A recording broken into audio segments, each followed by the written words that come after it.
I visited Morocco twice last year and it quickly became one of my favourite countries. It completely exceeded all expectations. And I've not done this before, but I'm going to compare Marrakech to London, and I bet you Marrakech will score safer. Only because I've done this for so many different cities around the world and I'm aware of London's safety stats and they are not very good. Current safety index by city. So we're going to... السلام عليكم ورحمة الله تعالى وبركاته، ومرحبا بكم أصدقائي في قناة تعليق ويب مجددا. ورجعنا لكم أصدقائي، عندنا واحد الفيديو زوين يستحق المشاهدة ديال واحد السائحة بريطانية جات للمغرب مرة وجوج وعودة رجعت للمغرب، وهنا كتقارن المغرب، كتقارن مستوى الأمان ديال المغرب مع لندن. بريطانيا كتقارن مستوى الأمان ديال مراكش مع لندن، وقارنت مستوى الأمان والجريمة مع لندن مع طنجة. المهم كاين واحد الاشكال اللي قالته بصراحه، مستوى الامان في المغرب مرتفع اكثر من لندن، ولكن كاين مشكل ديال الفساد والرشوه. المهم اصدقائي، الفيديو هذا جديد وكما كتشوفوا معنا لابسه التوني ديال المنتخب المغربي، وبحال هاد السائحين هادو هما اللي كيعاونوا السياحه ديال المغرب، كينشروا الفيديوهات في القنوات ديالهم باللغه الانجليزيه وكيشوفوهم الناس وكيجوا، وكتشكر الشعب المغربي وقالت لك لقات الشعب لطيف ومساعد وكيبغي يساعد الناس. والمهم لقات راحتها في المغرب اكثر من بزاف ديال البلدان زارتهم، ما بينهم فيينا وذكرت حتى تونس. المهم اصدقائي بلا ما نطول عليكم، خلينا نشوفوا الفيديو ديالها. ولا عجبكم الفيديو ما تنساوش كالعاده ديروا لنا جيم وتعليق واشتراك في القناه اللي ما مشترك. تقريبا 98% ديال المشاهدين اللي عندنا في القناه ما مشتركينش، كيشوفوا الفيديوهات ولكن ما مشتركينش. كندعوكم باش تشاركوا معنا، خليونا نزيدوا نكبروا القناه شويه باش نزيدوا نجيبوا فيديوهات كيما هادو ديال الاجانب اللي كيزوروا المغرب وكيجوا وكيديروا فيديوهات وكيهضروا على المغرب. هذا المحتوى هذا في اليوتيوب قليل، ساعدونا ودعمونا باش نزيدوا نترجموا فيديوهات اخرين، ندير لهم الترجمه ونجيبهم لكم تشوفوهم. اصدقائي بلا ما نطول عليكم، خلينا نشوفوا الفيديو واعطونا رايكم في التعليقات. I visited Morocco twice last year and it quickly became one of my favourite countries. It completely exceeded all expectations, and while I was there, one of the things I was thinking about the most was that there are some big misconceptions that people had about this country. Since I returned from Morocco, I was always asked a few questions, and honestly, my answers to these questions were completely different by what these misconceptions would have you to believe.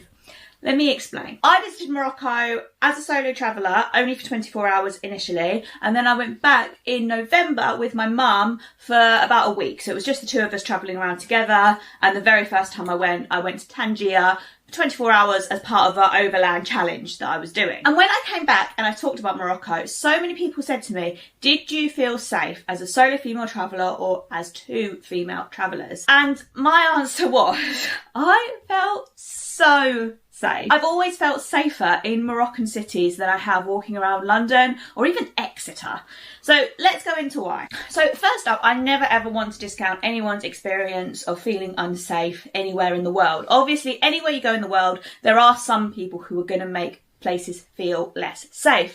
For example, I had a really bad experience in Vienna. Literally, I was in the station in Vienna and some guy came right up to me, completely invaded my personal space, tried to grab my arm, started talking in my face, and I had to scream, jump away, and then ran away. This was in the middle of the day and no one actually came up to me and asked me if I was okay, which also made me feel less safe.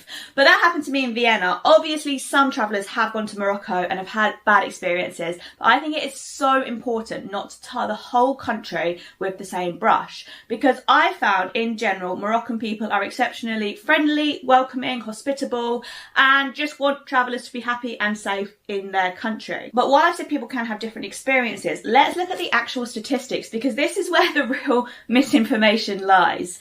So I'm going to go on Numbeo. I've got my laptop here. I'm going to go on Numbeo, which has really good data about safety in different cities across the world. So I'm going to do Numbeo city safety comparison, and I've not done this before, but I'm going to compare Marrakech to London, and I bet you Marrakech will score safer. Only because I've done this for so many different cities around the world, and I'm aware of London's safety stats, and they are not very good. Current safety index by city. So we're going to do London, United Kingdom, and we're going to compare London to Marrakech, Morocco. So, level of crime. Marrakech, moderate, 41.85. London, high, 64.61. Crime increasing in the last 3 years. Marrakech, moderate, 49.12. London, high, 70.99. I won't go into all of this, but basically we've got worries about home broken and things being stolen. It's low in Marrakech and high in London. Worries of being mugged and robbed are moderate in both, but the rate is still higher in London. Car stolen is low in Marrakech, moderate in London. Worries about being attacked is low in Marrakech, moderate in London. The only thing that Marrakech scores higher on than London is corruption and bribery. Everything else, Marrakech scores much better, as in safer, than London. And then there's also safety walking alone during daylight is about the same in both cities. Safety walking alone during night is low in London and it's moderate in Marrakech. So if you feel safe in London, statistically, you should feel safer in Marrakech. And actually, I will just have another little look because obviously that's Marrakech. I'm going to just compare Tangier as well. So crime in London, compare London with Tangier, Morocco. Yeah, again, Tangier scores higher on everything than London does, apart from corruption and bribery. It's about the same levels in Tangier as Marrakech, to be fair. Also, just a quick note. I have put all of my thoughts about Morocco safety in this blog post, and I have so many more Morocco blogs on my website. If you want to check them out, scan this QR code or head to the link in my description. That is what the statistics say. So why do people have this conception of Morocco not being safe or not being safe for solo female travellers? I don't know. I walked around Tangier.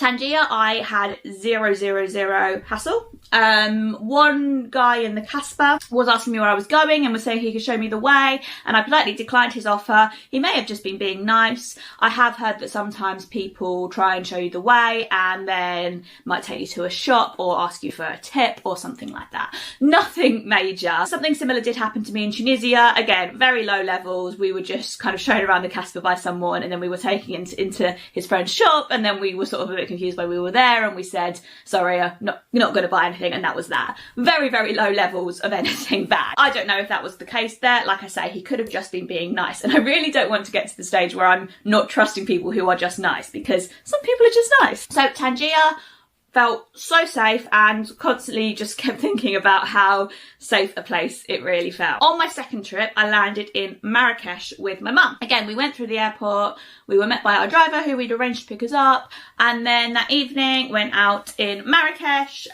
walking around. Everyone was really, really nice. You go past restaurants, you get a few people saying, you know, do you want to come in? But there's not.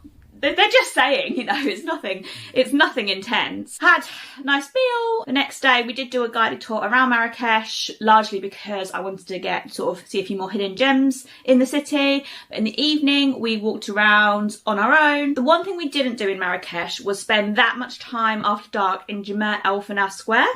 This isn't because it's unsafe at all, but I had heard reports of some people who had, I don't know if you'd call them scams, but maybe have had like been taking pictures of people and then been asked for money, or have like been walking along and suddenly there's like a monkey there and they're like, do you want to hold the monkey? And we personally weren't interested in any of that, so we just decided to not spend too much time walking through it. But we didn't avoid it. We did go up to a balcony, sort of see it all come to life, and then we just walked around and then out, but we just didn't deliberately walk through the square. Other than that, we walked around Marrakech every single evening on our own, didn't experience any hassle. Couldn't think of a single time we were hassled, and all I think about looking back on it is I just think about how nice everyone was and how friendly everyone was, and everyone was just welcoming us to their country. Then we took a train. The train was great, really enjoyed that, and went to Fez. And Fez, again, we did have a guide when we were walking around, again, because we just wanted to learn about the history, get under the skin a bit more of the city. But actually, when we first arrived, we did walk through the old town on our own, the old city on our own. And we were, you know, we had all our bags and everything, and we weren't 100% sure where we were going. And people helped us and didn't expect a tip or anything. People, you know, we were sort of walking through and a couple of people sort of pointed the direction and stuff. The dumb thing to do when you arrive, if you're staying in the Fez, the Casbah or the Medina? I think it's the Casbah. If you're staying there, the dumb thing to do is that you pay a guy with a trolley, a couple of, like, about 20 dinar or dirham, I think it is. And then he puts your bags in the trolley and he takes you to your riad. we didn't have any cash, so we weren't able to do that. So I was just sort of wheeling our bags, and I was like, it's all right, it's only 10 minutes, you know, we'll be able to find it. So a couple of people did ask if they wanted us to, you know, use their services, but not in a hassly way, just as in they were a bit confused why we were wheeling the suitcases through. We would have used it, we just didn't have the cash on us, which is a good reminder that if you're going to Morocco, do make sure you're carrying a little bit of cash with you at all times, or a little bit of like small change with you at all times. Anyway, got to the Riyadh, and yeah, the next day we were out and about with the guide, but again, very chill, just chilled. We walked around Chefchaouen on our way up to Tangier Med. We walked around Chefchaouen, again, chilled. In the main square, there's restaurants, and there are people sort of saying, you know, showing their menus, asking if you want to eat in their restaurant, but nothing that would make you feel hassled at all. The one thing I will say is that there's quite a lot of banter flying around, and I think a lot of Moroccans have a really good sense of humour, and so they are quite jokey, and a lot of time, you know, you'll sort of have a laugh and a joke with people, but it is all, you know, it's all very jesty. None of it is intimidating at all. And yeah, that was it. Like, went up to Tangier Med Port and got the ferry back to Spain and was really sad to leave. I just can't envisage how I would have felt unsafe. And like I say, there are unsavoury people everywhere in the world, but even if I had encountered some of these less savoury people, like other travellers have done, I feel like people would help me. I feel like if something bad happened to me, I feel like very quickly other people would have helped me. And like I say, when I had that experience in Vienna, I didn't get that. And you know, in European cultures, a lot of the time, people don't help you. And when I've travelled to the Middle East and North African countries, I have found people are so much more helpful. It's just like the way the culture operates. People want to help others, and people want to welcome tourists to their country and want to make sure tourists are comfortable there. There's also like a huge culture with families, like people really look after their families. I think as well, at the end of the day, Morocco wants to welcome tourists. And I think that is also like really important to consider. Like Morocco is going to look after its tourists. أصدقائي، كان هذا هو الفيديو ديال اليوم. كما شفتوا اليوم السائحة البريطانية شادت بالأمان اللي كاين في المغرب، ومرتفع حتى في الإحصائيات مع مقارنة مع بريطانيا. في لندن معدل الجريمة مرتفع، ولكن كتشكى هي كملاحظة عندها ديال الرشوة والفساد. مع الأسف كما كانتش الرشوة والفساد كراه حنا سابقين بزاف ديال الدول. وهضرت كذلك على المساعدة ديال الناس في الشرق الأوسط وشمال إفريقيا. ملي كتعرض شي سائح لشي إهانة كيدخلوا الناس باش يساعدوها، ولكن هذا الشيء راه ما كيعرفوش هما باللي صورة زوينة على الإسلام. هذا الشيء راه الإسلام الدين ديال المسلمين ديال العرب كيفرض عليهم باش يقدموا يد المساعدة خصوصا البراني. أصدقائي، كان هذا هو الفيديو ديال اليوم. إلا عجبكم ما تنساوش تدعمونا بجي مشترك، ولا كيعجبكم هذا المحتوى خلوا لنا تعليق وقولوا لنا زيدنا من هذا المحتوى باش نزيدوا نكبروا القناة في نفس المحتوى، نجيبوا فيديوهات ونديروا لهم ترجمة، ولو انها ترجمه بالذكاء الاصطناعي، ولكن راه كاين بعض الكلمات فقط هي اللي ما كتجيش مريقله، ولكن راه الموضوع 90% 95% راه كيكون مفهوم وواضح ووضوح الشمس اللي كان عبد الهادي بالخياط. اصدقائي، الى اللقاء. اديوس اميغوس، الى حلقه قادمه ان شاء الله.